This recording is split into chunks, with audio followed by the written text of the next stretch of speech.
Scooter ఒకటి కొనివ్వండి, electric scooter, electrical EV scooter ఒకటి కొనివ్వండి. ఇంట్లోనే ఛార్జ్ చేసుకుంటాడు, తిరుగుతాడు. నీకు ఈవీ స్కూటర్ కొనివ్వమంటాను, ఎలక్ట్రికల్ది. దాన్ని అయితే ఇంట్లోనే ఛార్జ్ చేసుకోవచ్చు, ఖర్చు కూడా తక్కువ ఉంటుంది. ఇమీడియట్ కొనిస్తాను, 2-3 రోజులు తెప్పిస్తారు. కలెక్టర్ టచ్లో ఉండి. నువ్వేం చదువుకున్నావు? 10th class sir. 10th class చదువుతున్నావా?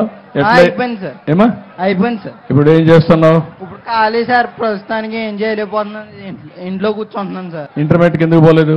అంటే ఇంకో పరీక్ష ఉందని ఆగాను సార్. ఏమా? ఇంకో పరీక్ష ఉంది సార్. చదువుకోవాలి కదా, పట్టుదలగా ఉండాలి. నీకు 6,000 రూపాయలు వస్తుందా? నీకు వస్తుంది సార్. 6,000 వస్తాం. ఇప్పుడు ఏం కావాలంటావు నువ్వేమన్నా చేయడానికి? నాకు ఎక్కడికైనా దూరాలు వెళ్ళినప్పుడు బ్యాటరీ బండి సార్, నాకు ఏదన్నా చేసుకోవడానికి. ఇతనికి కూడా ఒక ఈవీ స్కూటర్ కొనిచ్చేయండి, సో దట్ నేను ఈవీ స్కూటర్ కొనిమ్మంటాను. నువ్వే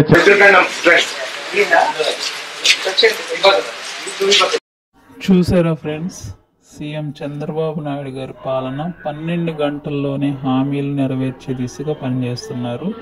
హ్యాట్స్ ఆఫ్ సీఎం. లైక్ చేసి సబ్స్క్రైబ్ చేయండి.